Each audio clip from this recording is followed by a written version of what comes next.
When Lilacs Last in the Dooryard Bloomed by Walt Whitman.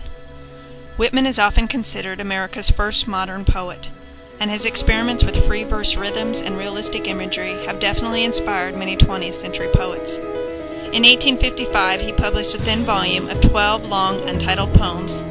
This was the first of many editions of Leaves of Grass. He continued to revise and expand this masterpiece, and approved the last edition from his deathbed. Although his later poems decreased in vigor and force, Leaves of Grass firmly established him as one of the greatest and most influential American poets. This poem was written as a tribute to the late Abraham Lincoln after his assassination.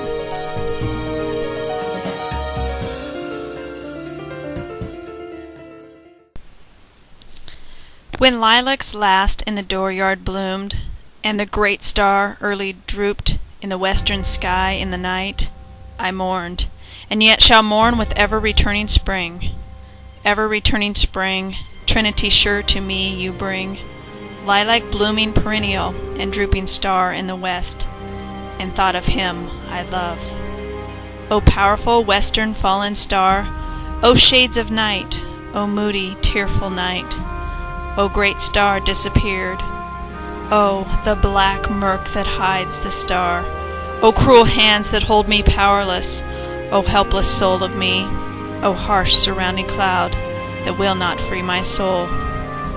In the dooryard fronting an old farmhouse near the whitewashed palings stands the lilac bush tall growing with heart-shaped leaves of rich green, with many a pointed blossom rising delicate with a perfume strong I love, with every leaf a miracle. And from this bush in the dooryard, with delicate colored blossoms and heart-shaped leaves of rich green, a sprig with its flower I break.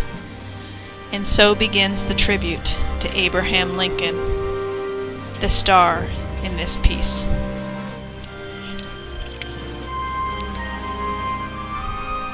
The ending goes as such: passing the visions, passing the night, passing, unloosening the hold of my comrade's hands, passing the song of the hermit bird and the tallying song of my soul, victorious song, death's outlet song, yet varying ever-altering song, as low and welling yet clear the notes, rising and falling, flooding the night, sadly sinking and fainting as warning and yet again bursting with joy, covering the earth and filling the spread of the heaven, as that powerful psalm in the night I heard from recesses.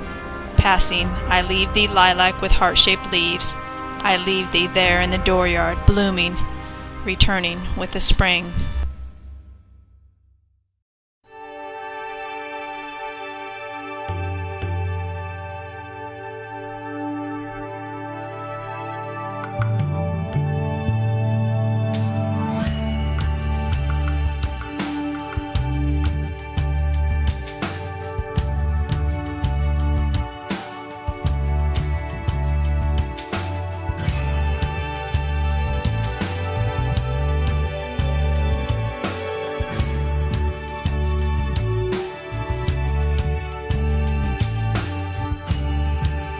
This is one of my favorite pieces by one of my favorite poets, and although the tone is sad and melancholy, it offers hope that even in death, life goes on.